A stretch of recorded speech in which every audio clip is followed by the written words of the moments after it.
Welcome, everyone, to this town hall forum for the candidates running in the new Congressional District 7, which covers 7 Colorado counties. I'm Margie Gray, and I'm the leadership coordinator for the League of Women Voters in Chaffee County. We're glad you're here tonight, and now I'd like to introduce Christina Manthe, president of the Jefferson County League. Christina? Thank you, Margie. The League of Women Voters was formed in 1920. It has always been our position that the League does not support or oppose candidates at any level of government. We work to empower voters and defend democracy. Tonight's presentation does not reflect the views of the League or any of our co-sponsors. The League presents candidate forums in hopes of allowing you, the voter, an opportunity to become acquainted with the candidates and their perspectives. I want to thank the collaborative committees from LWV Chaffee County and LWV Jeffco for their hard work in making tonight's presentation possible. And a special thank you to the 8 co-sponsors who are active in the 7 counties of the new Congressional District 7. Thank you to our candidates for taking the time to participate in this forum. And thank you to you, our audience. We very much appreciate your decision to participate in our forum tonight. Tonight's video will be available on LWV Colorado's YouTube site channel. Please refer your friends to this video. Our moderator tonight is Linda Rockwell. Linda will be introducing our candidates and asking questions that have been prepared by the League and our co-sponsors. The audience may submit questions through the chat. Our reviewers will screen the questions for duplication, civility, and appropriateness. We will then submit the questions to the candidates and will post their answers after the event. Linda? Hi, again, I'm Linda Rockwell. I'm a longtime resident of Jefferson County, and I welcome you to the Colorado Congressional District 7 Town Hall Forum tonight. Congressional District 7 has been redrawn this year. It now includes all or parts of 7 counties: Chaffee, Jefferson, Teller, Fremont, Park, Lake, and Custer. All candidates whose names will appear on the ballot have been invited, and all have agreed to participate in this forum.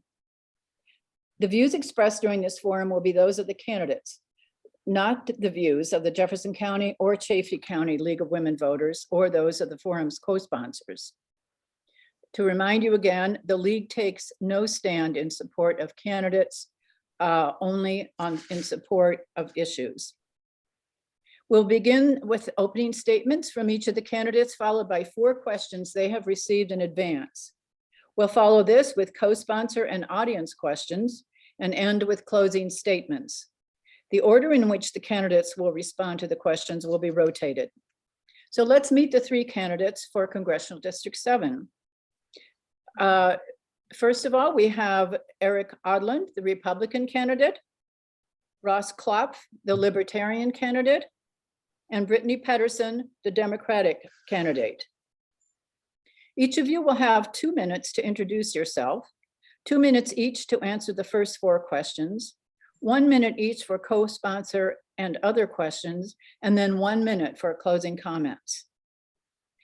So we have drawn the order in which the candidates will speak. We have chosen them by lot, and our first speaker will be Brittany Pedersen. So please begin with your opening statement. We ask that you introduce yourself and explain why you are especially suited to this job. Hi, Linda, and great to be with all of you. Thanks to the League of Women Voters for hosting this and always doing this every time, every election cycle. We appreciate you. As you heard, my name is Brittany Pedersen, and I'm running for Congress. I'm the Democratic nominee for CD7. I'm running for the same reasons that I started to get involved to begin with. I am highly unlikely to be the Democratic nominee for Congress, but I was given a chance.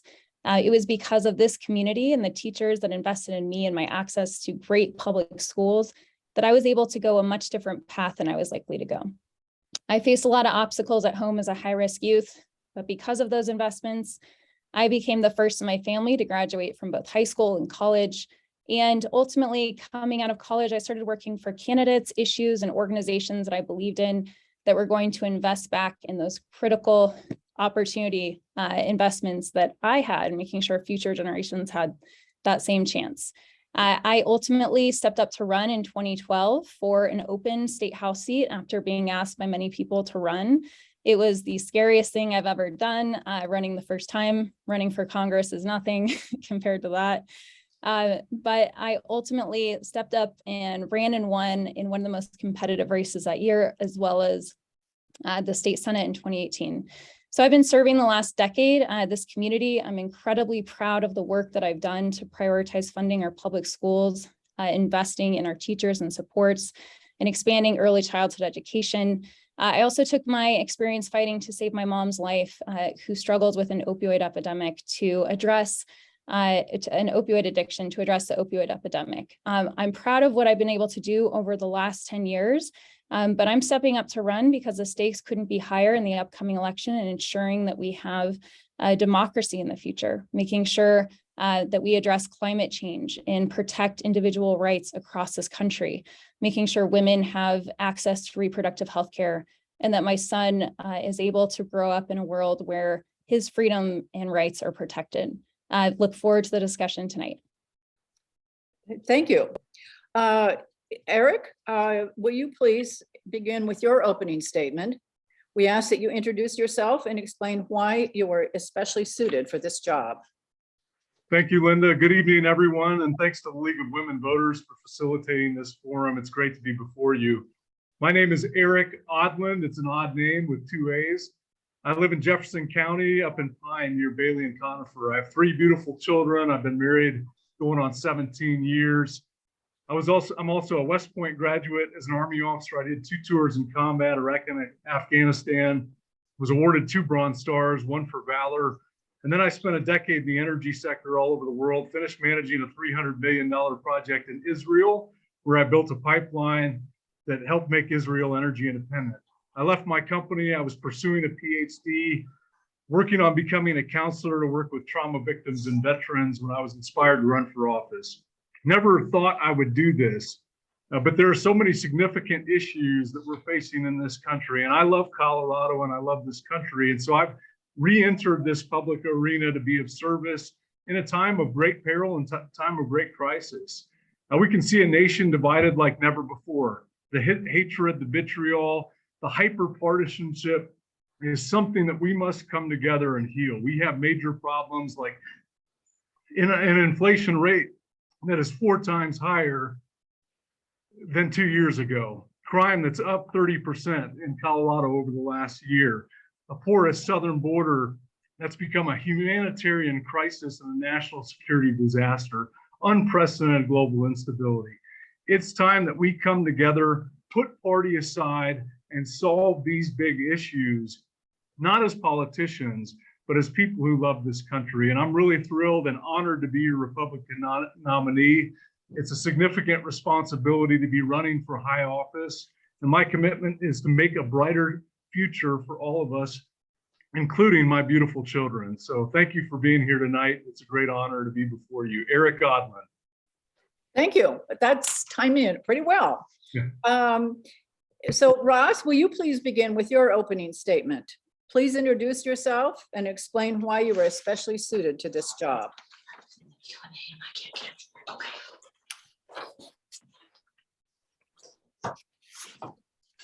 Ross? Oh, yeah.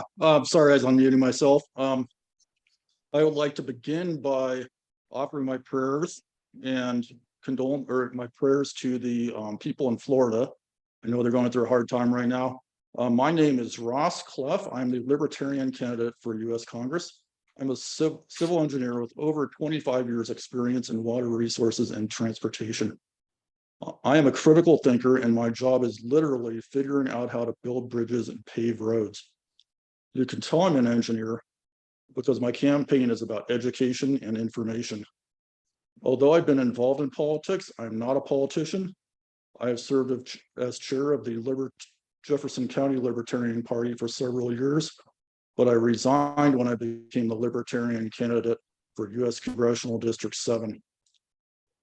When I was JEFCO chair, I actively fought for the rights of people during the government mandates. not because I thought the government was making wrong decisions, but because government officials were openly ignoring voters when making these decisions, or government officials believed they were right, but were not open to discussion or compromise. Look, I know COVID was a scary time for everyone, but even in the most scary times, our government still answers to the people, especially in America. The fact that this happened tells us all that we need to change who controls our government. I want the actual voters in my district to control this congressional seat in Congress. I'm the only congressional candidate who is willing to hand over all of the power of this congressional seat to the voters, and that is why I'm the most suited candidate for this job. Thank you. Okay, now will we begin with the questions that the candidates have received in advance. And we're going to change out the order with Eric going first. Here is the first question. What are your top 3 priorities and why are you uniquely qualified to address them? You need to unmute. My mistake. My top 3 priorities are first, number 1, addressing out of control inflation by reining in government spending. As I mentioned in my opening, inflation is 4 times higher. It's approaching 9%, and real inflation is approximately 20% if you factor in the cost of groceries. So Coloradans are suffering and they're struggling to survive, and that's nationwide. We've got to stop reckless and abusive spending to get inflation under control.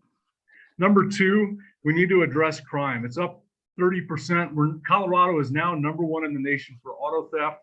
We're in the top 3 for fentanyl overdoses. We're number 1 in the nation for bank robberies. We're now the cocaine capital of the country. And that's unacceptable in this grand and beautiful state. People should feel as though their streets are safe. A major component of crime that we need to address is securing the southern border. It's a humanitarian crisis. It's not a compassionate policy currently in existence. And there is massive human trafficking streaming across the southern border. We've got to secure it. And number 3 is restoring sound energy policy in balance with protecting our environment.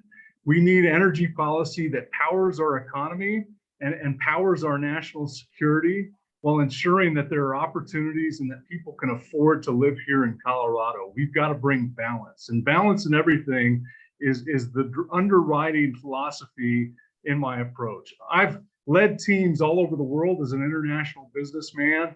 I've led teams in the most stressful circumstances in combat. I know how to solve difficult problems under high stress, and I'm not a career politician. I'm doing this to serve Colorado, to make a brighter future for my children, and to really give my all to make sure that Colorado endures well into the future and is accessible and affordable for everyone. Thank you. Thank you. Okay, Ross, you are next. What are your top 3 priorities and why are you uniquely qualified to address them? My top priority is empowering the voters of CD7. The current political landscape has disenfranchised the American voter and put integrity into question. I believe this is because we are no longer voting for a candidate, we vote for a political party. I want to end voter fraud by implementing a system that will give all the power back to the voters of CD7. My next priority is ending the division caused by the political machines in our community. Abraham Lincoln said, "A house divided against itself cannot stand." Don't trust anyone who wants to divide your house. Politics should be at best the 3rd most important thing in our lives, because as a libertarian, I believe you should have a life free of government control. I believe my role as your congressional representative is to be your spokesperson and your representative, not your thought leader. The voters in CD7 should be telling me what they want, not the other way around. My next priority is bringing CD7 together as a community and working as a team on legislative issues. Again, as your congressional representative, my role should be as a facilitator and a representative that help the community decide what legislation is in their best interest. I plan to have a staff which is equally represented by all political parties This includes Democrats, Republicans, and third parties. I think it is time that we stop disenfranchising whole blocks of voters after elections. Thank you. Brittany, could you please tell us what are your top 3 priorities and why you are uniquely qualified to address them? Thank you, Linda. My top 3 priorities, excuse me, of course, I'm getting a phone call, is protecting our democracy and making sure, I think that the 2020 elections shined a light on the huge, unfortunate gaps and vulnerabilities that we have in our system. That needs to be the #1 priority, and making sure that we close those gaps and pass legislation through both chambers and get it signed by President Biden, to make sure that, as Benjamin Franklin said, you have a republic as long as you can keep it, or if you can keep it. And we unfortunately saw how absolutely vulnerable our system is.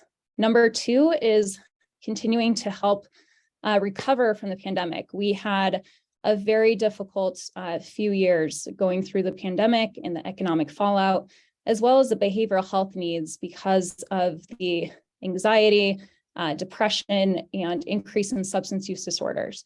So we have a lot of work to do for economic recovery, making sure that we're supporting our small businesses with loans and small interest rates to expand for capital. We need to address the workforce shortages by, first of all, making sure that we're creating incentives for our workers to go into decimated areas right now in our healthcare system, in our education system. So we need to bring incentives and loan forgiveness programs. We also need to continue to invest in the transition towards sustainable energy and build off of the Inflation Reduction Act. We absolutely need to increase and modernize our grid system, and that's something that was not in that bill. It's going to help address costs for rising costs for families, and also bringing manufacturing back to the United States. But fundamentally, we need to address tax fairness, making sure that corporations are paying their fair share, that we're investing back in the critical services that so many people rely on. That is why we have the huge inequities in our system. And it looks like I'm out of time. Okay, thank you very much. So now we move on to our second question, and Ross will be the first to answer. Here's the question.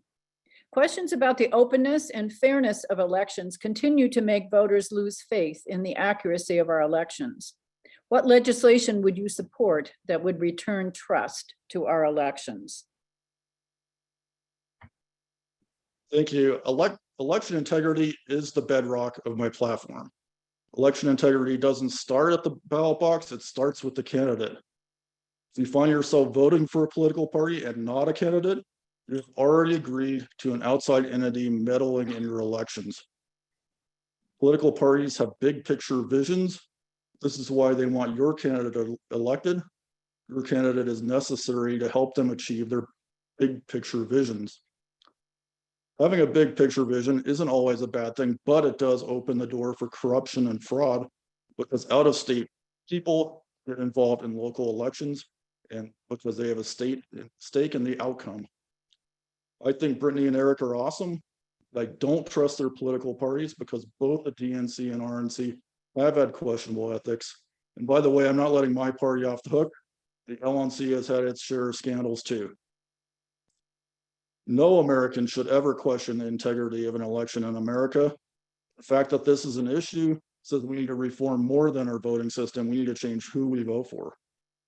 People don't trust the outcome of the election because the people they are voting for aren't the people they're actually electing.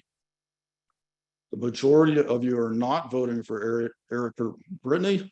You are voting for either the Democrat or Republican Party. And as you know, with votes of national importance, Brittany and Eric will vote with the party. Some votes you will like and some votes you will not like. But you have decided it's better than the alternative, which is the other major party. I want to change your thinking. The American voting system was designed to represent people, not a political party. It shouldn't matter who's sitting in the CD7 congressional seat for CD7. The outcome should always be the same. Thank you, Eric. Brittany, you're That up. was Ross. That's okay, Linda. I am sorry. I'm sorry. I'm doing my best here. Okay, so Brittany, Doing you're great. next, and I'll repeat the question. Questions about the openness and fairness of elections continue to make voters lose faith in the accuracy of our elections. What legislation would you support that would return trust to our elections? This is one of the biggest issues facing us this election cycle, and ultimately what that means in 2024.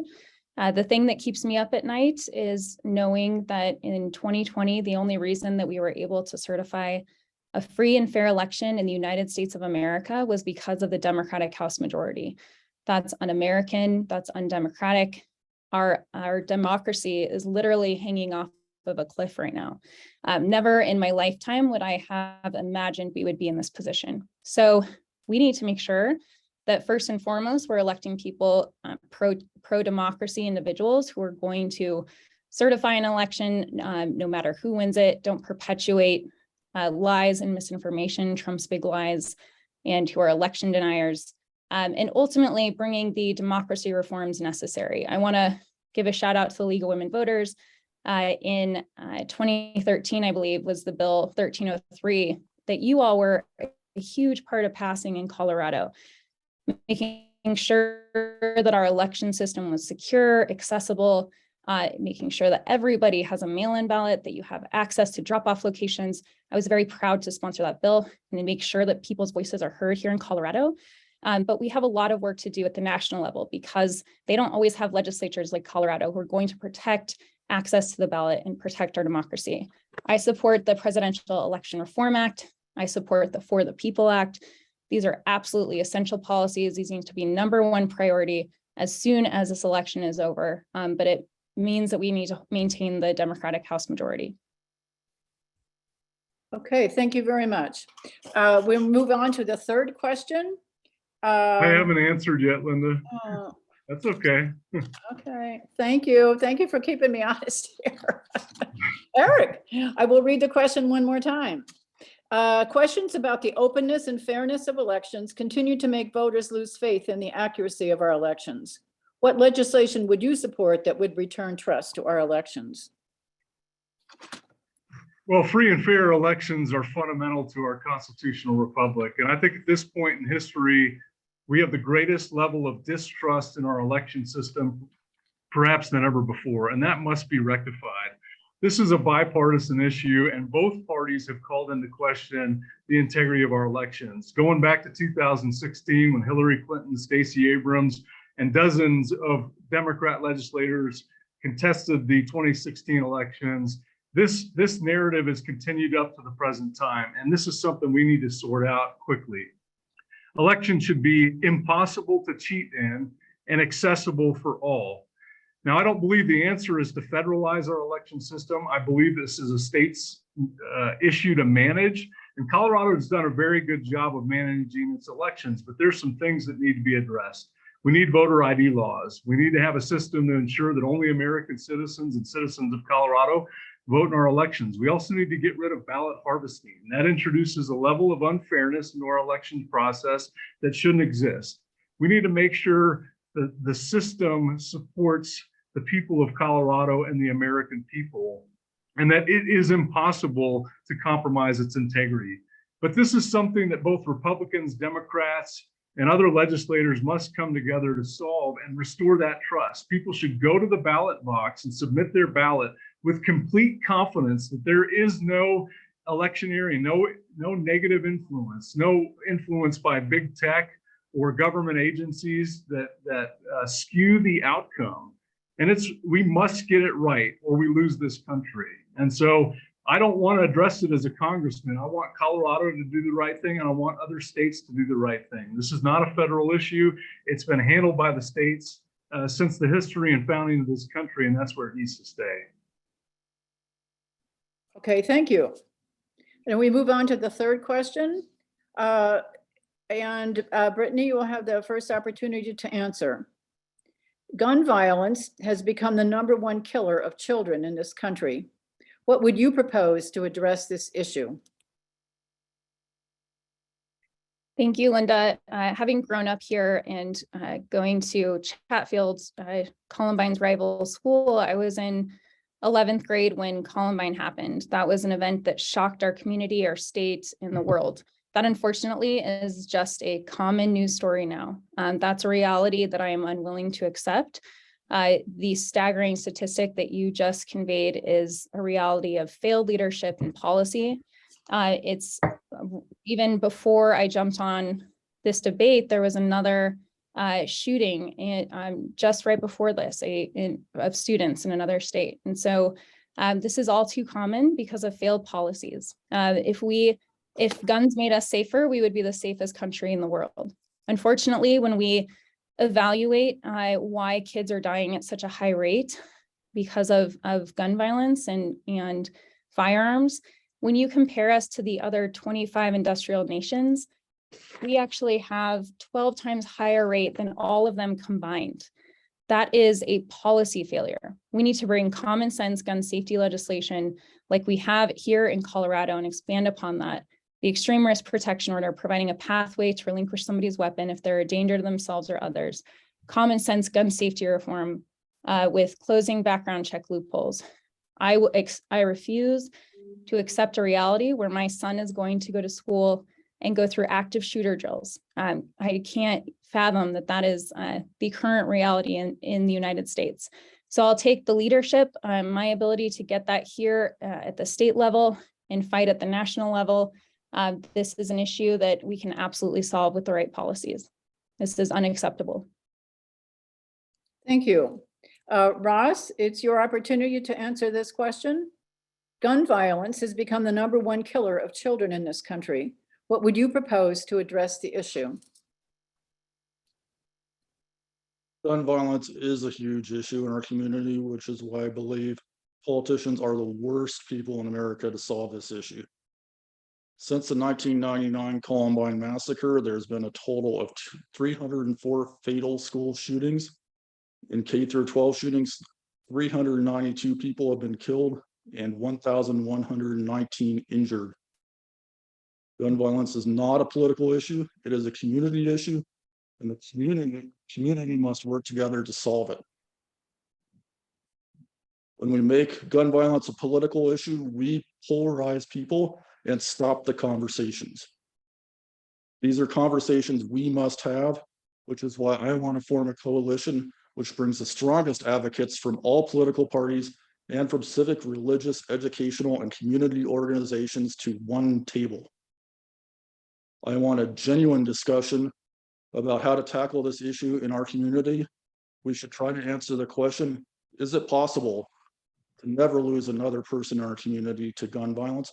If so, how do we do it? If this question can't and should, this is a question that can't and shouldn't be answered on the legislative floor with dark money and special interests lurking around the corner. You're already having these conversations in your homes, in churches, and chat rooms. So let's have them together as a community. In the end, it'll be this coalition that will decide my role as your congressional representative in the gun debate.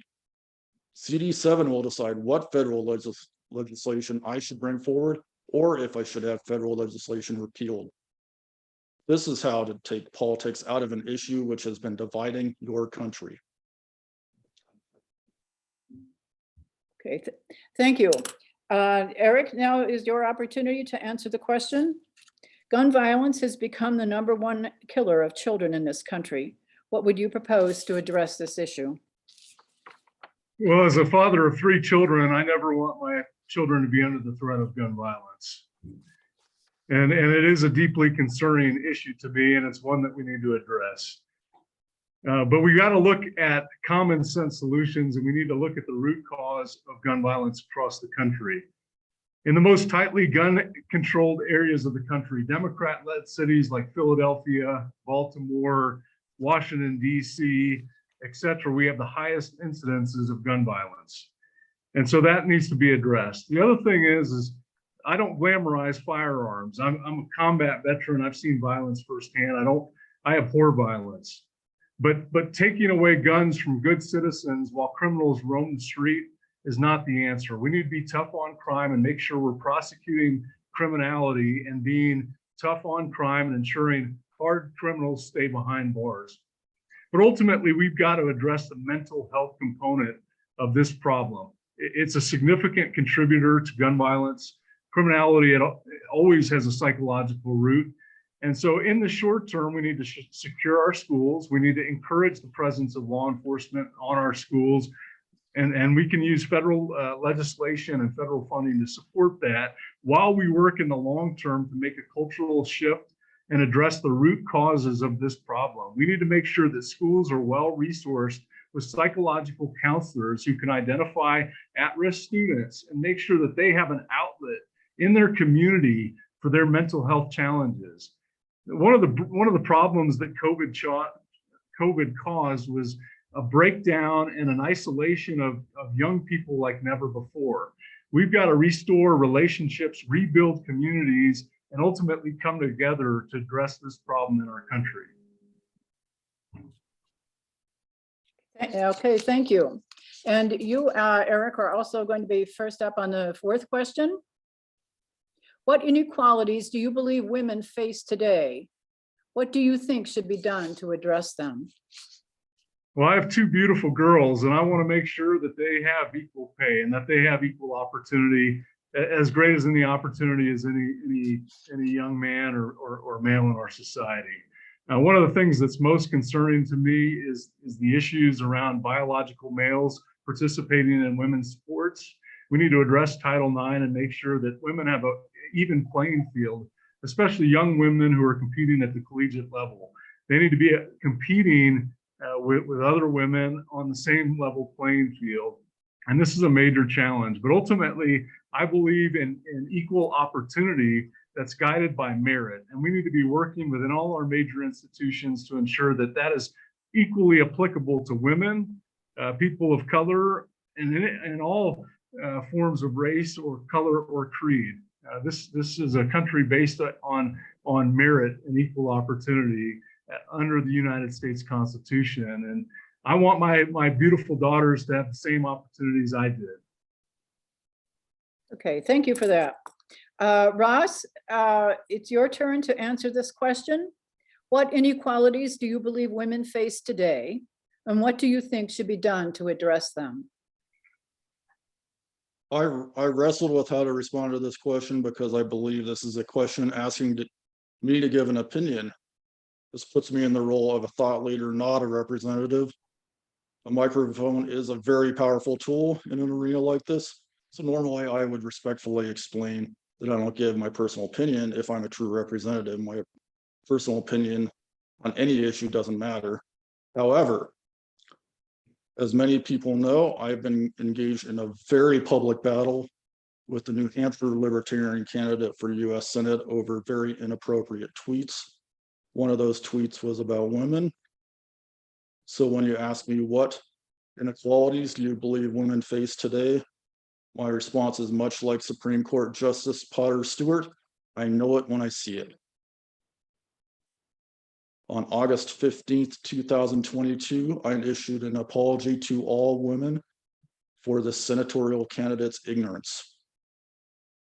I said it never occurred to me that in 2022, I would have to state my unequivocal support for the 19th Amendment, yet here we are. Have I ever seen a man face this level of inequality and bias? No. So how do we address this type of ignorance? By doing what I did. We are not allies for women when we are only bothered by bad behavior of people we disagree with. We are allies for women when we stop ignoring bad behavior of people on our own team. We are allies when we stop protecting anyone who harasses and minimizes because they have more power than the women they harm.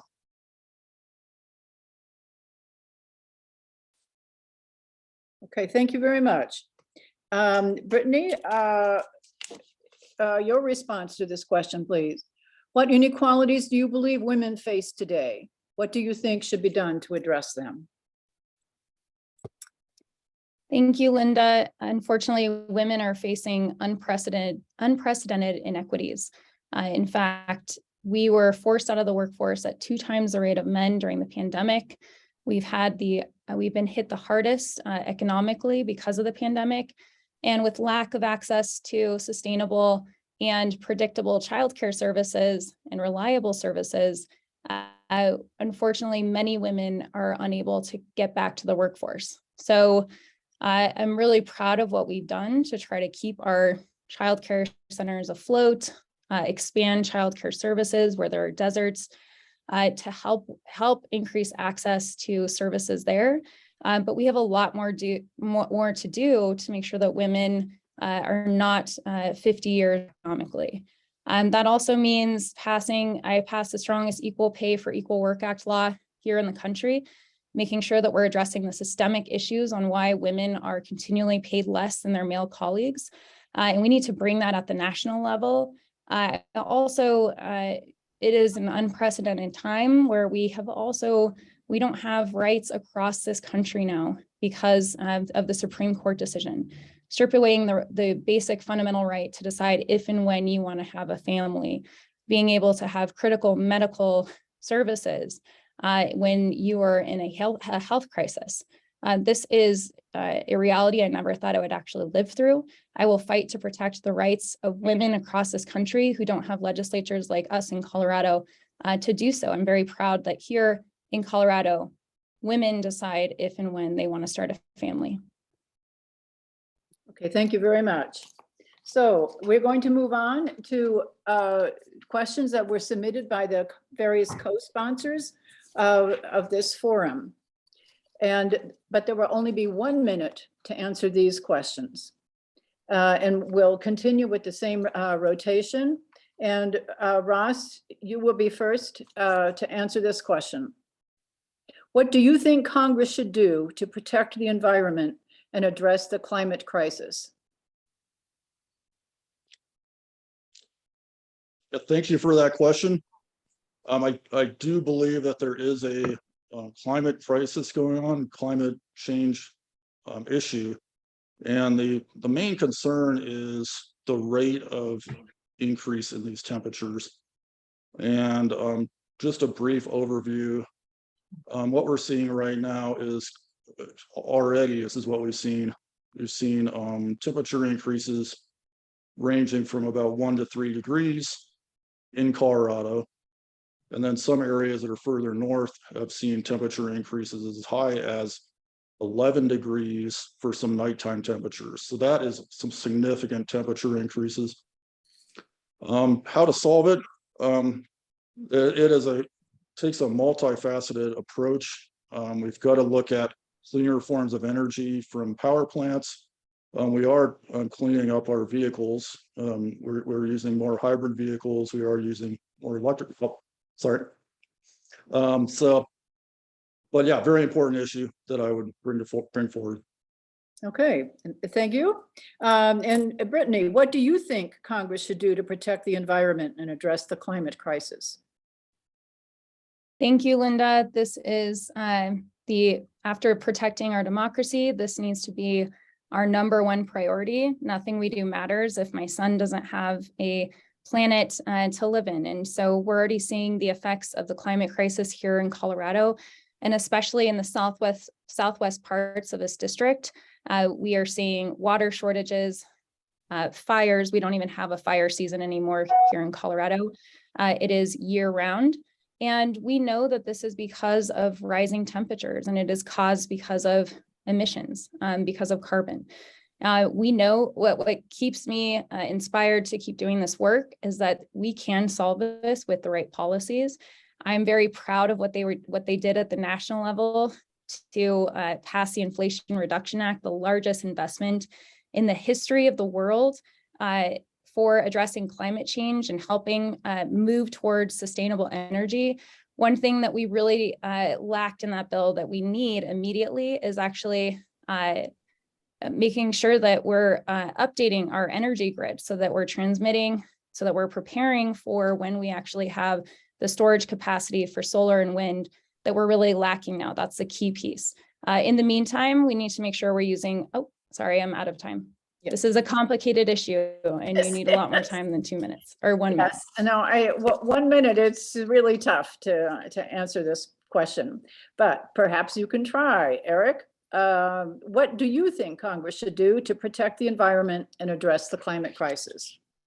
Well, the Earth's our only home, and we need to be good stewards of our resources. We need to be good stewards of our environment, make sure that it can sustain us indefinitely. We need to be sure that we're protecting our air, making sure that we have clean air to breathe. We need to be protecting our water, making sure that we have clean water to drink. We need to be protecting and sustaining our natural resources as we seek balance between energy production, which energizes our economy and creates the right level of opportunity and right standard of living, in harmony with this beautiful grand state. We need to seek balance. And what that means is striving towards more sustainable energy sources, and Congress can lead that effort. We need to be exploring things like nuclear energy, which is zero emissions technology and is much safer than it ever has been before. While we use oil and natural gas in a balanced way, we've got great natural resources here in Colorado, and we've got to make sure that we're producing energy as we phase towards more sustainable sources of energy. Thank you very much. That was difficult because we all know it's a very complicated issue.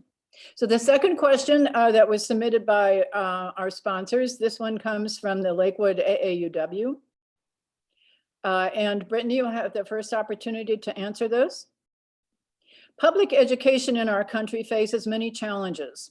What legislation would you support that would help strengthen our system and ensure equitable, free public education for all students? Education is one of the most important issues for me at the federal level. It's not as it's a lot different than it here is at the state level. I was the chair of the House Education Committee. I've always prioritized funding our schools. Here in Colorado, we have significant inequities. We have the most well-educated workforce, but it's all people moving here, and we've really failed because of the unfortunate conservative ballot measures that have stripped away our ability to invest back in the public services that so many people rely on. Our public schools are absolutely essential to a thriving democracy. I look forward to fighting to help support our most at-risk kids with additional funding, support things like meals in school. Am I already past my time? No. Sorry, I thought I should put the stop up. Okay. Free meals in all schools for kids who need it. Nutrition is absolutely essential. It's just as important as books, and making sure that we help support investments for our teachers and scholarship loan forgiveness programs, so that we're helping incentivize teachers for people to go into the education workforce. Okay, thank you.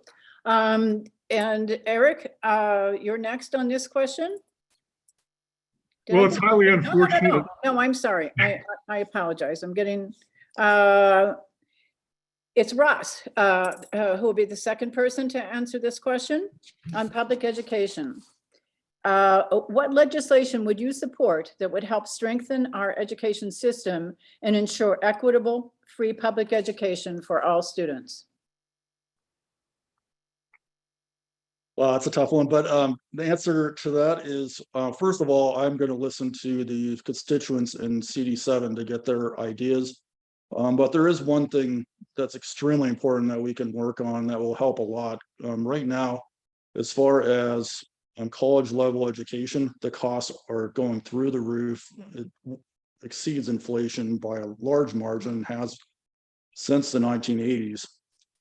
So the thing I would recommend, we'll see if CD7 goes along with it, but I would recommend that we have a minimum amount of money that has to go to teaching for colleges.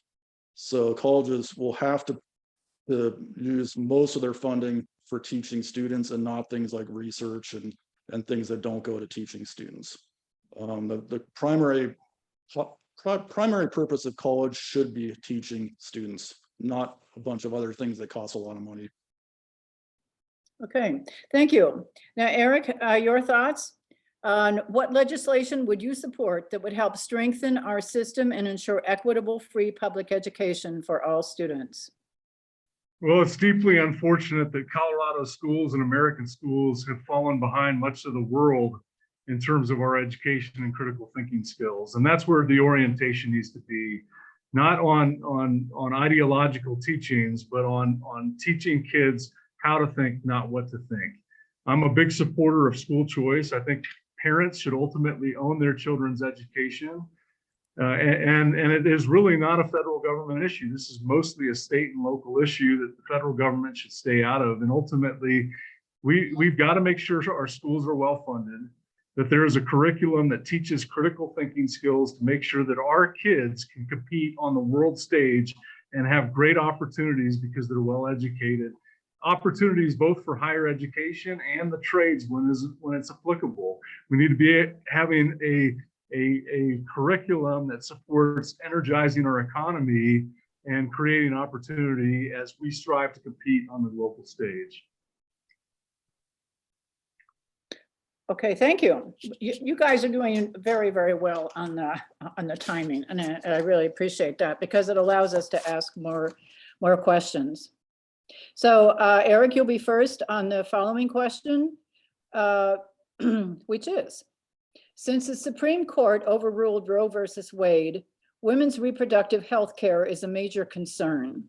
How do you support women's ability to make their own reproductive health care choices, no matter the state they live in?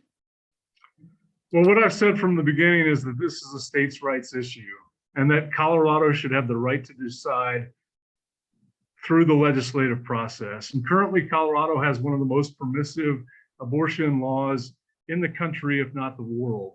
And in fact, I think the Colorado bill is extreme. It allows abortion up to the day of birth. And I think most voters agree that that is too extreme. And I think we should be seeking a middle ground. And we have to come together on this issue. It's a deeply divisive issue across the nation. But I don't want the federal government involved whatsoever. And as your congressman, I'm not going to support federal legislation on this issue whatsoever. And so here in Colorado, as I mentioned, you have access. And I wonder if the other candidates have any exceptions to that very extreme policy here in Colorado. Okay, thank you. And Ross, you'll be the next to answer this question, which I'll read again.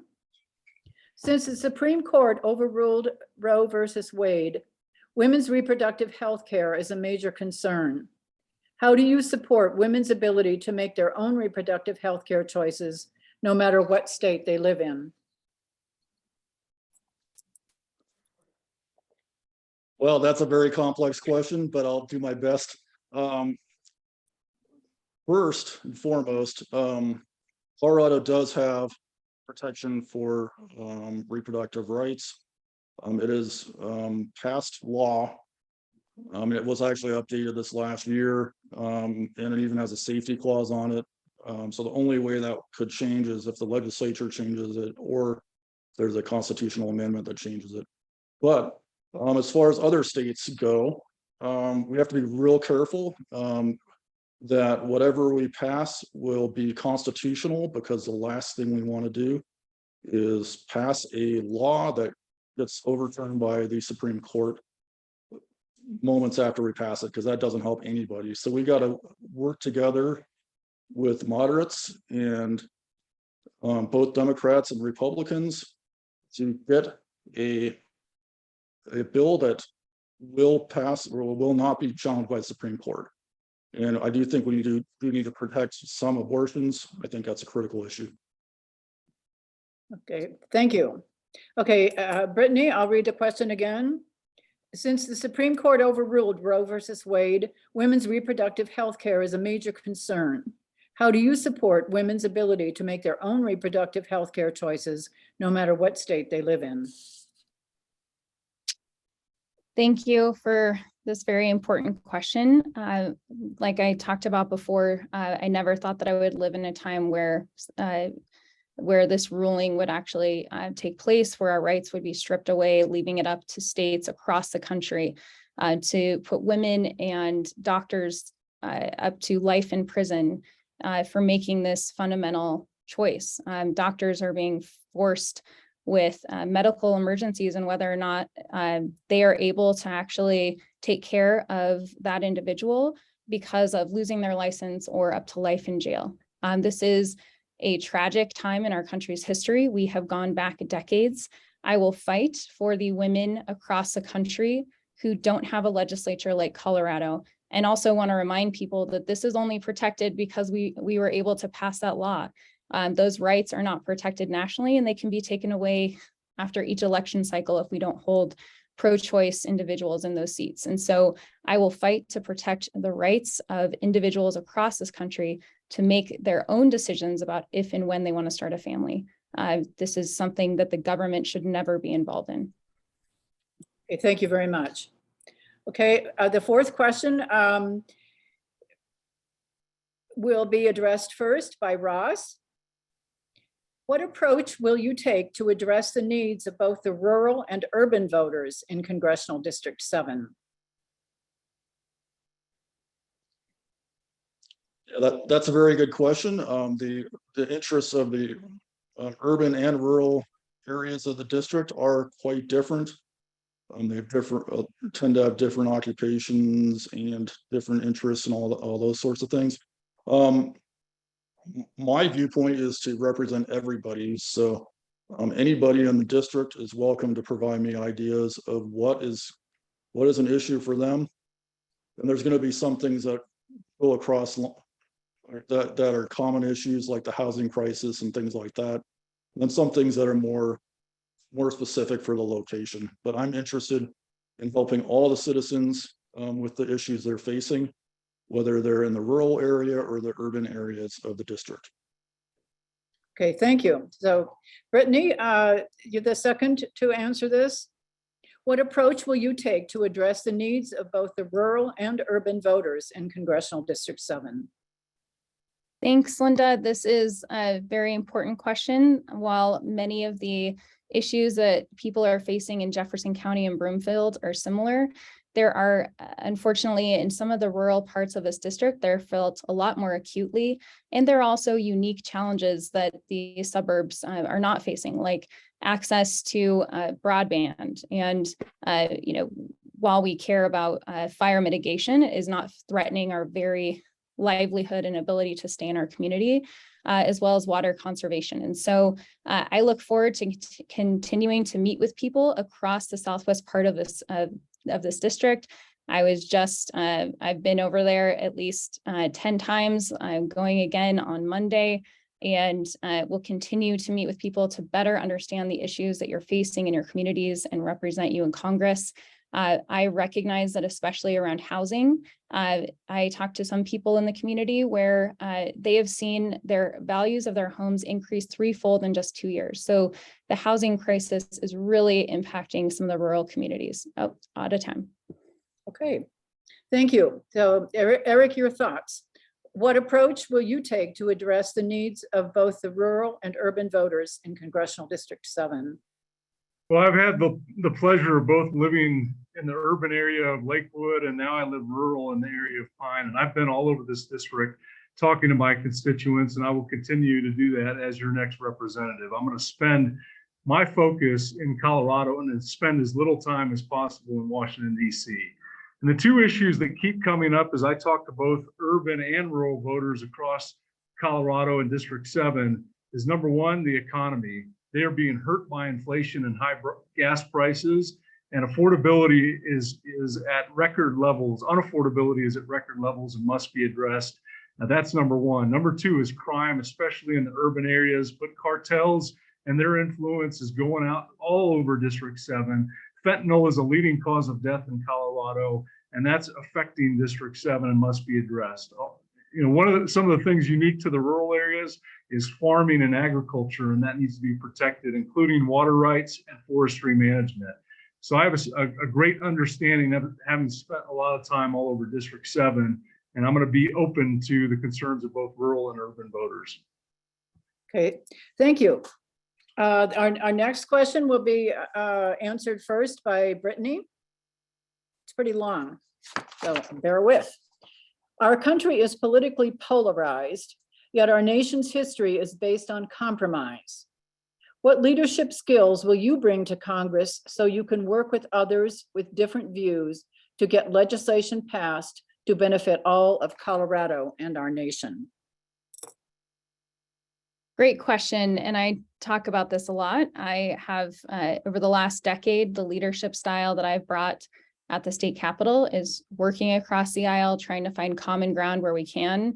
And I've been able to pass with getting to know individuals and not getting to know their stories, why they believe what they believe, where they come from, trying to better understand them and their background and addressing the issues that they might have with the bill. And sometimes we agree to disagree, but it has been critical in being able to pass legislation through split chambers. While I've been in the majority in both chambers for some of my time, I've also been able to pass national leading policies, including expanding access to contraception through a Republican chamber, as well as expanding Medicaid coverage for substance use disorder treatment. And so I have a record of being able to work with individuals who might not always agree with me. We respect each other as people. We try to work together and solve the problems facing Coloradans. And that's what I'll continue to do in Washington. Thank you. Perfectly timed. So Ross, you will be next on this question, and I'll read it again. Our country is politically polarized, yet our nation's history is based on compromise. What leadership skills will you bring to Congress so you can work with others with different views to get legislation passed to benefit all of Colorado and our nation? A very good question there. I did touch on that a little bit before, but basically, the issue that we're seeing is that we're seeing polarization on both sides, and the people that are being left out are the independent and third party voters, because neither party's really paying a whole lot of attention to what they have to say. And on most issues, there's more than just two different positions. There on some, there's a multitude of positions you can have on an issue. And currently we have a situation where the independent voters and the third party voters are basically not being heard because the political parties are basically just ignoring their thoughts, and that is a travesty. We need to be providing people all sides of a complex issue so they can make an informed decision, and that's the number one thing that I will be doing as your congressional representative. Okay, thank you very much. So Eric, your response to the following. Our country is politically polarized, yet our nation's history is based on compromise. What leadership skills will you bring to Congress so you can work with others with different views to get legislation passed to benefit all of Colorado and our nation? Well, hyperpartisanship and the divisiveness and polarization is perhaps our greatest challenge. And we've got to sort this out as we move forward and want to endure as a nation. It's something of deep concern to me. I've studied it in my depth psychological program at a small school in Santa Barbara, California. But one thing we've forgotten is that we're all human beings, and we have more that unites us, more similarities than differences. And we need to start focusing on where we have those common desires, common needs, and work to find common ground. And we now have a government that where both parties don't serve the American people. We need to elect not career politicians, but public servants who are willing to listen to all their constituents. As your next representative, I'm not just going to listen to Republicans. I'm going to listen to everyone in CD7 and use my extensive leadership skills, leading teams, multicultural teams all over the world to bring people together to solve some of the toughest problems of our time. Okay, thank you very much. So Eric, you will begin with the first answer to the following question. What federal measures would you support to address healthcare accessibility? Speak to measures related to rural as well as to urban areas. Well, we live in one of the most affluent countries in the world, and everyone should have great access to great high quality healthcare. One of the things that has inhibited that is too extreme government intrusion in the insurance marketplace. What it has done is remove competition, which has driven up prices, making it inaccessible to many, many Americans. So we need to address the price of insurance. We need transparency of pricing so everybody knows where their money is going, both not just with pharmaceuticals, but with every service. We need to make sure that Medicare is efficient and well-funded and that it's poised to support our senior citizens and those who need it. But we also need to energize the competitive private marketplace to make sure that there are different opportunities. It's not a one-size-fits-all solution. Everyone should have what their family needs when they need it, accessible, cheap, and high quality. And it requires a level of competition to achieve that. Okay. Ross, you're the second to answer this question. What federal measures would you support to address healthcare accessibility? Speak to measures related to rural as well as urban areas. A very good question, very complex question. But I will start with the obvious. The prices are out of control and they've been increasing at a much higher rate than inflation. There are a lot of reasons why that has happened, and ranging from the food that's being eaten to exercise opportunities. I mean, it goes across the board. But what I'm willing to do is, first of all, listen to CD7 and get their ideas. One thing that I'm for a lot, or I deeply like, is the idea of lots of access to trails and open space where people can exercise, and that helps their health, and it helps keep healthcare prices down. So that would be one of my focuses. I'm actually walked the whole Colorado Trail and it's amazing. So I think trails are awesome. And that's something we need to be supporting. Thank you. Brittany, what federal measures would you support to address healthcare accessibility? Speak to measures related to rural as well as urban areas.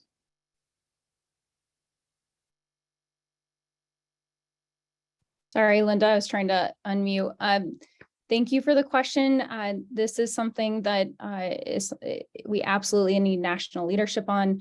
We have worked in Colorado to actually bring down the cost of insurance premiums by 20% and one of the lowest in the nation. And part of that was addressing the skyrocketing costs in rural parts of the state. They were sharing these huge burdens for rising costs in their areas. The Democratic way, we all pulled in together to share that cost across the board so that we were reducing premiums, especially for people in rural Colorado. But one of the issues that we continue to face, we have a workforce shortage across the board, but in some parts of this district, they don't even have one doctor in their county that they can go to be seen for basic health screenings. So we have a lot of work to do on addressing and attracting the workforce necessary to meet the needs, and also going at the national plans to provide transparency, setting a standard of care, and making sure that we bring the Colorado way to Congress. Okay, thank you very much. The next question, Ross will be the first to answer. Many Americans think immigration reform is long overdue. What kind of legislation would you support to address the problems in our immigration system? Okay, first I'm going to be honest with everybody.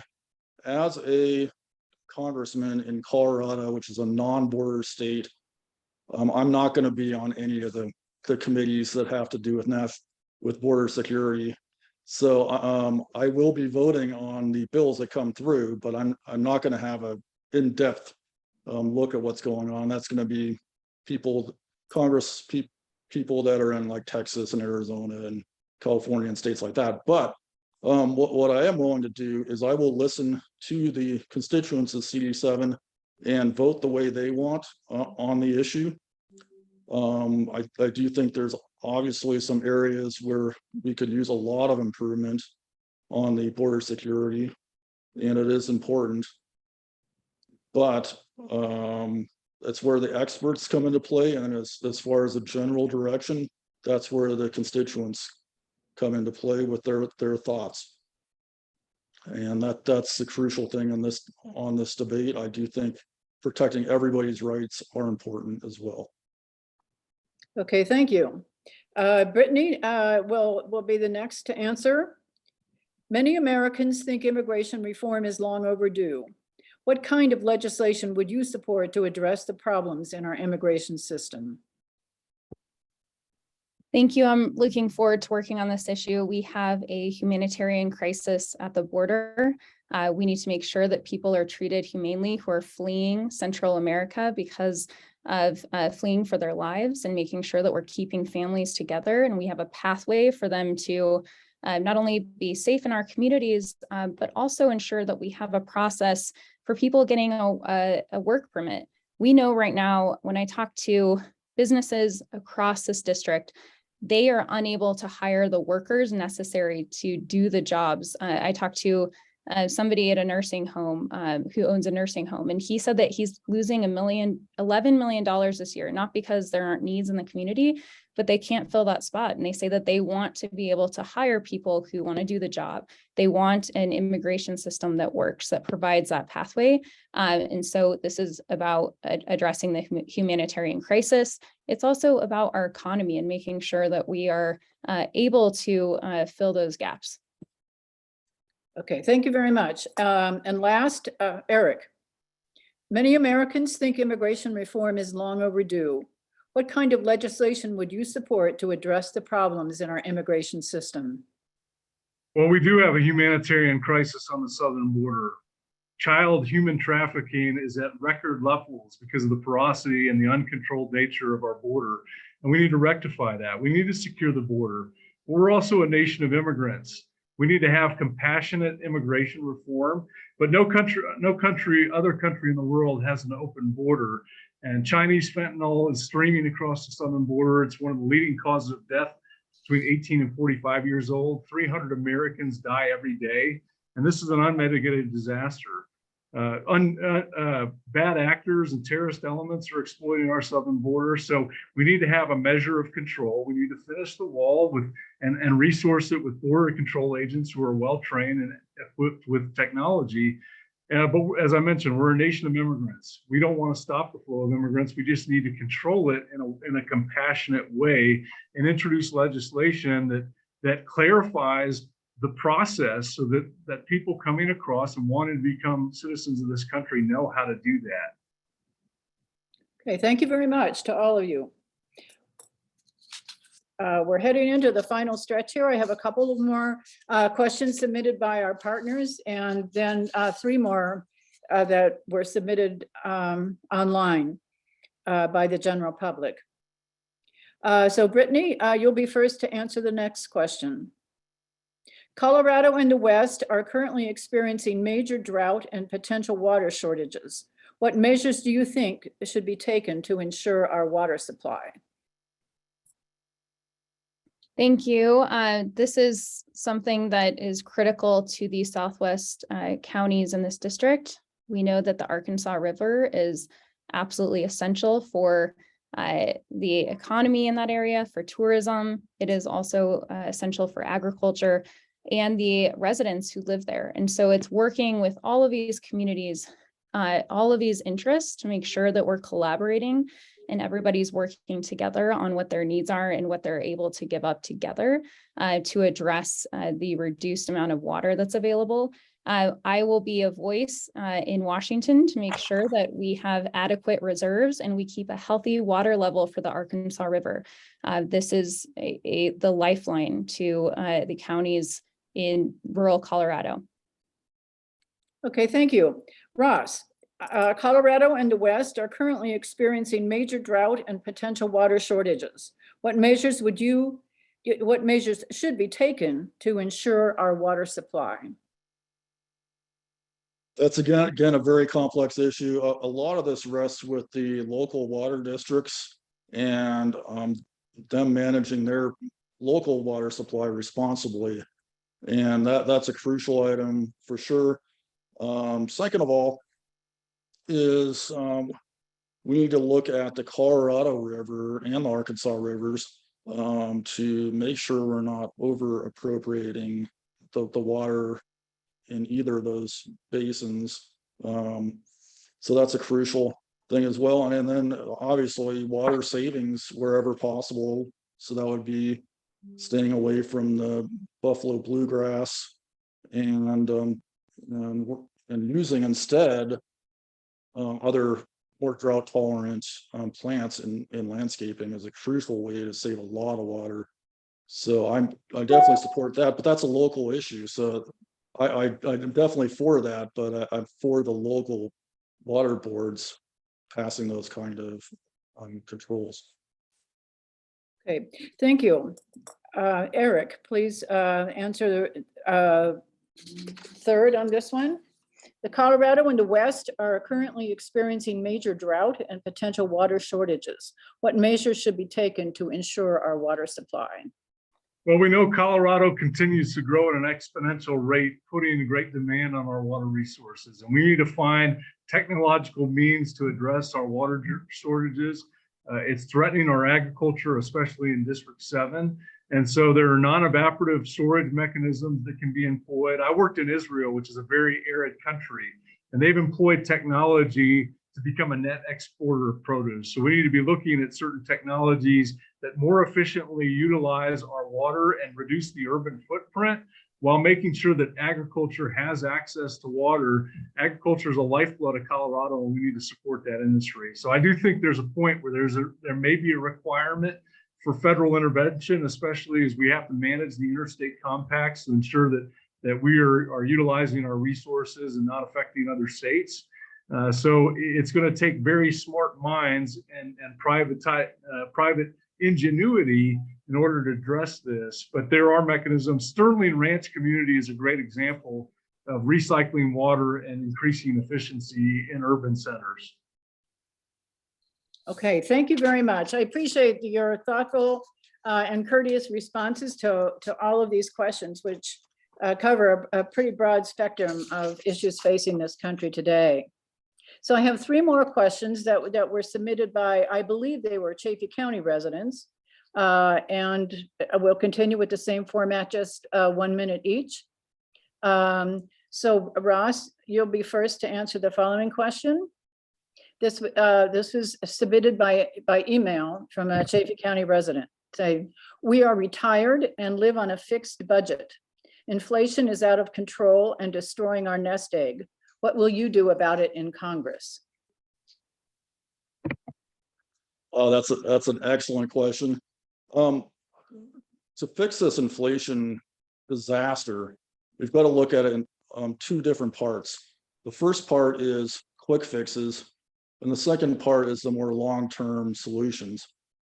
As far as the quick fixes, I'll just briefly go over. We need to get rid of as many of these trade tariffs as possible. They just increase inflation. Currently, our current inflation rate, about 1% of it is due to these trade tariffs, and there is no excuse for having those. The worst one is the lumber tariff that we have with Canada during a housing shortage. It's inexcusable and needs to be eliminated immediately. Number two, we have some federal legislation which is increasing inflation. The Jones Act is the first example of that, which basically that increases the cost of shipping throughout the United States, but mainly on the coastal cities. But it also increases fuel usage because more people are using airplanes to transport goods, which is a terrible way to waste fuel. So those are just the quick fixes. Longer term, we need to look at that as well, but it's a huge problem that we need to be working on immediately. Okay, thank you. Brittany, you're next to answer the question. The question, you're so nice, Linda. You don't always, I can just jump right in if you like. So this is one of the most important issues facing families right now is rising costs. We had a pandemic We had the economic fallout because of the pandemic. This is happening globally. I'm proud of what they've been able to do at the national level to address supply chain issues, investing in transporting goods and the buildup at the ports, making sure that we are actually investing in reducing costs for families by long-term solutions on moving towards sustainable energy economy. And also additional pieces here are, we all know that the Federal Reserve they're the ones that are in charge of trying to figure out how to address inflation and the current interest rates. But what we can do is reduce costs for families in the ways that we can and invest in those critical areas. I will fight for seniors and make sure that we protect Medicare and Social Security. There's also a bill federally to actually expand those benefits for Social Security and making sure that our seniors are able to keep up with the rising costs when they're on a fixed income. So thank you for the question. And once again, complicated issue. Right. It's hard. And I really do appreciate the effort that you've all made to answer these very complex questions in a brief way as possible. So Eric, you're the third one on this question. I can jump right in, Linda. Okay. I just, So- the reason I'm repeating the questions again and again is for the audience, not so Okay. much for you. I'll digress. Okay. We are retired and live on a fixed budget.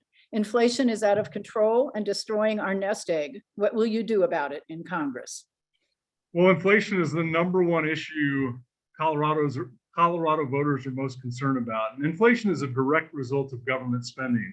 When the government spends outside its revenue, the Federal Reserve must print money to cover the deficit or to service our debt. And that inflates the money supply, devaluing everybody's dollars. So with inflation around 9%, everybody's working a month without pay. And it's a hidden tax on the American people and the people of Colorado. And we must rein in government spending in order to reduce inflation. That's common sense. Another thing is a sound energy policy acts as a hedge against inflation. When we're energy independent, the commodity prices actually have a negative pressure on the rise of inflation. And so we need to implement sound energy policy in balance with the environment, restore our energy independence, and make sure that we're reining in government spending and spending money efficiently and reducing waste within the system. That will make sure that government is serving the people without making it more unaffordable to live in Colorado in this country. Okay, thank you. The next question was there are two questions sent by the same person, and the first one was addressed to Brittany, but I'm going to give both Eric and Ross an opportunity to answer it as well, or at least to touch on the issue. So the question for Brittany, you voted to make possession of fentanyl a misdemeanor in Colorado.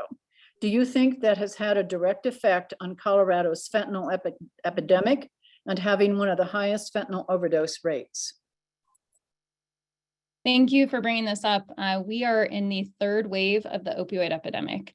My mom was impacted by this when I was just 6. She was overprescribed opioids after she hurt her back and became wildly addicted. She was ultimately cut off of her prescription without access to treatment and did what most people do, which is do whatever you can to avoid withdrawal. She started using heroin. So I know this issue far too well. Fentanyl started coming into the supply chain slowly, hit the East Coast first, started making its way across the globe. It is the drug of choice for the cartels.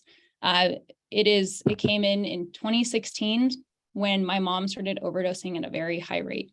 In my journey to fight to save my mom's life from overdosing and dying in a decimated behavioral health system, I have dedicated 7 years on addressing these policies and fighting to increase access to opportunities and recovery services.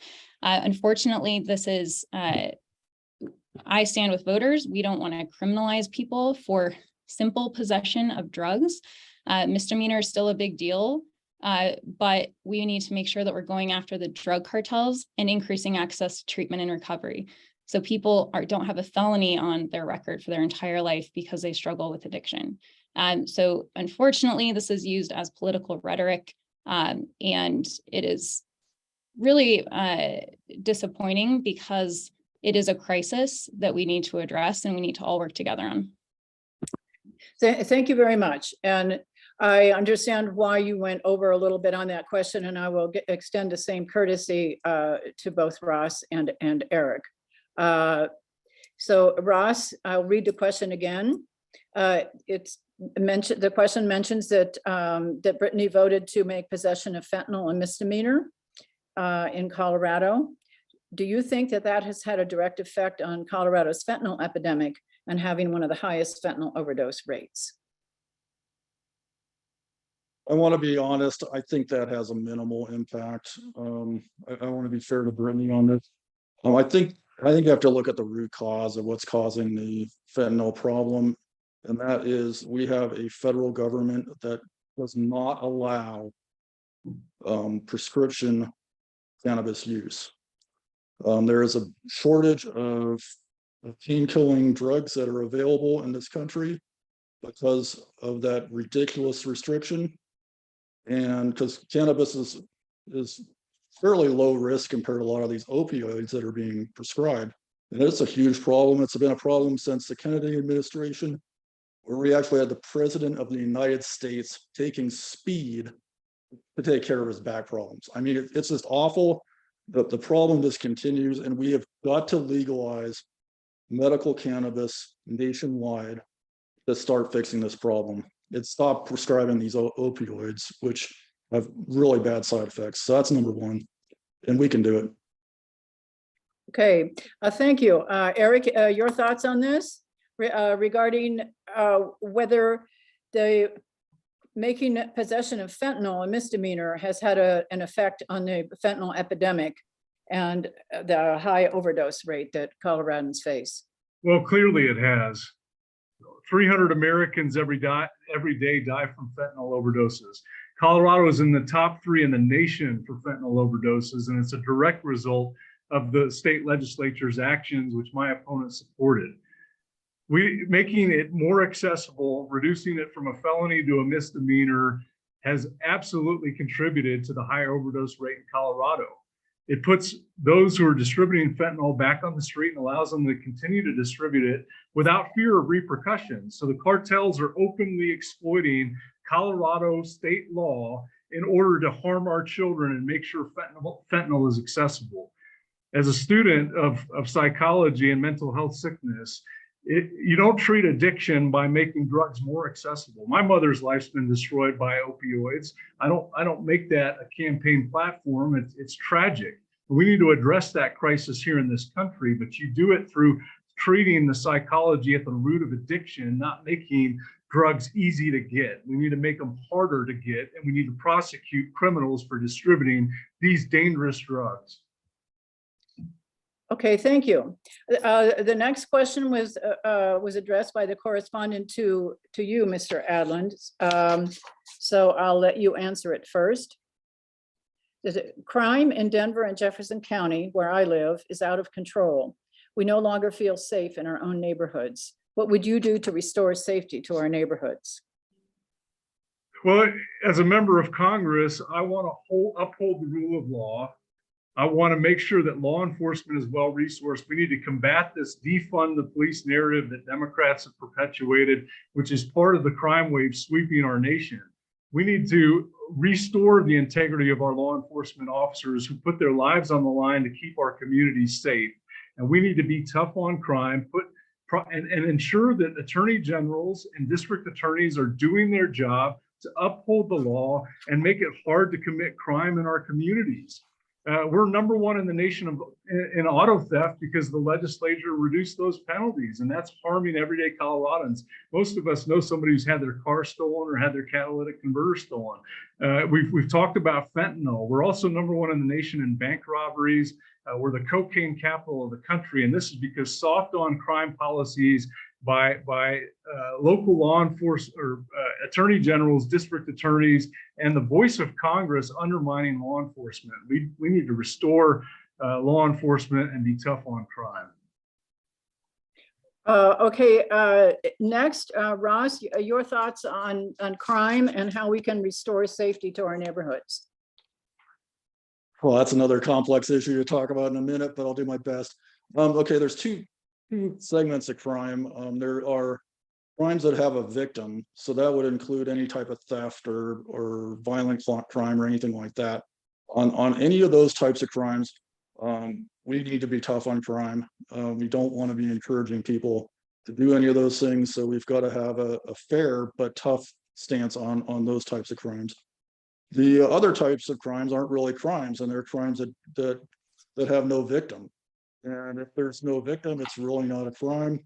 Well, it might be some kind of nuisance thing or something like that, but it's not a crime, and that's the way we need to treat that. And if we do that, if we concentrate on the real crimes, we can actually make a dent in this crime wave, and then not concentrate. And the things that aren't crimes, we shouldn't really worry about too much. We can help people that have problems, but we need to work. We need to be focusing on the real crimes. Okay, thank you very much. Brittany, you get the last word on the subject of crime in our neighborhoods. Thank you. This is unfortunately the fundamental issue here is a fallout, an economic fallout, an increase in inequities in our system. I absolutely support our law enforcement. I have a long record. I've helped invest millions of dollars to keep our law enforcement afloat during the pandemic, with those dollars that came down federally that I guess are to blame for inflation. But those were critical dollars to keep our system afloat and keep communities safe. The fundamental issue here is that the income inequalities and the lack of opportunities continue to grow. We need to invest back in the critical services that so many people rely on in our community. I'm proud to have always stood with law enforcement, including making sure that they have a voice and can collectively bargain to make sure that their workplace is better and better situation. But we also need to make sure that we're investing in behavioral health responses so that people who are trained to de-escalate a situation, connect people to services, that they are the ones that are being called in crisis when we don't need law enforcement. I'm proud to have sponsored bills like that to partner alongside law enforcement. We have work to do in our recovery efforts, and I appreciate you highlighting the need for continued investment. Okay, well, thank you all. That's the end of the questions. My phone says it's 7:28, and that's 2 minutes, and we have 1 minute for each of you to make your closing statement. So I hate to rush through this, but I would like Ross, if you could keep to 1 minute, your closing statement. I know my vision for CD7 is unique. It's groundbreaking, but what we're doing is not working. I want you to stop trusting the political parties and start trusting yourself. Trust your community. Okay, thank you. Oh, I'm not quite done. Sorry. Oh, you're not done. Okay. I trust Eric and Brittany, but I believe they're good people. They want to do what's best for CD7, but I do not trust their political parties. And that's who you're voting for if you vote for them. If you vote for me, no one loses. I will represent equally the Democrats, Republicans, and third parties and unaffiliated voters. No political party will dominate the discussion, including mine. I'm handing all the power over this congressional seat to the district. All you have to do is take it. Everyone says Congress is out of control. I agree. Let's change that. In November, vote to take your power back. Vote to give everybody an equal voice. Vote to give 100% control of CD7 congressional seat back to the people. Let's change Congress. It's the Rocky Mountain way. Thank you.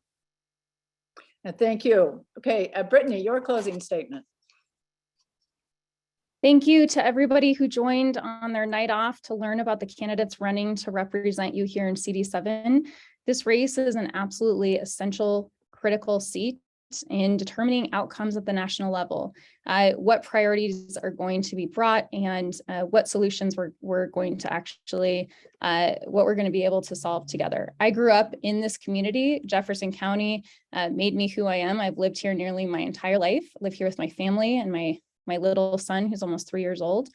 I have the experience over the last decade in the Capitol, getting things done, passing national leading policies, and I have the experience to hit the ground running in Congress. We actually get things done in Colorado. We solve problems. We work together. I look forward to being that voice at the federal level. Thank you very much. Okay, Eric, your closing statement, the last word. Yeah, thank you so much, everyone, for joining us tonight. This is a critical race, and I love Colorado. I love this country. I love my children, and I want to make sure they have a bright future. I want your children and grandchildren to have a bright future, and we've got a lot of work to do. Hyperpartisanship and divisiveness and polarization is destroying this country, but we're also faced with some of the greatest challenges of our time. And so I'm re-entering this public arena to be of service. I'm not a career politician. I was an Army officer, and then I spent a decade in business. I'm a problem solver, and I want to serve the people of Colorado, most especially the constituents of District 7, by listening to everyone and using wisdom and my experience of working all over the world, leading teams in the toughest situations to solve these great problems, to address unaffordability and skyrocketing inflation, to uphold the rule of law and address the crime wave sweeping Colorado, to restore our southern border, to address the national security crises around the globe and the unprecedented instability we face. I look forward to serving you. Eric Odland, hoping to be your next representative. Thank you. Okay, the League of Women Voters of Chaffee and Jefferson County, as well as our co-sponsors, we thank you so much for participating, and we commend you for your interest in serving the public. We would also like to thank our viewers for taking the time to learn all they can about the candidates and the issues that this country is facing. Now, I believe that we have comments from Christina. Christina, Christina, you're muted. Christina, Sorry, I got the picture back, but I didn't get the voice back. Don't forget to vote. Your ballot will be arriving via the mail for this election starting October 17th. Completed ballots may be mailed, but must be received by the election office by 7 p.m. on November 8th, 2022. Or you may drop your ballot off at various locations beginning October 17th and through November 8th. Voter service and polling centers will open on October 24th and will be open through November 8th to vote in person, get a replacement ballot, or update your registrations.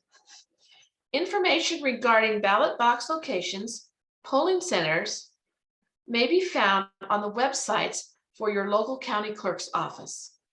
Questions regarding ballot box locations, registration, and ballot mailings can best be answered by the local county clerk.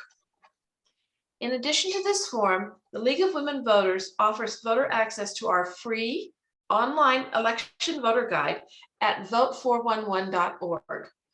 This interactive website provides voters with the opportunity to compare candidates side by side for all races, along with the pro and con arguments on all ballot initiatives that will appear on the ballot.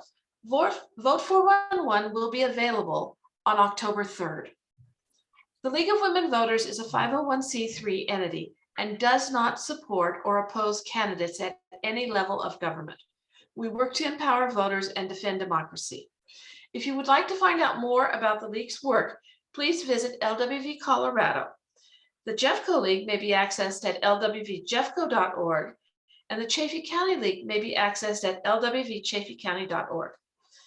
To view tonight's video, go to www.lwv Colorado YouTube channel. This event was also presented in Spanish tonight.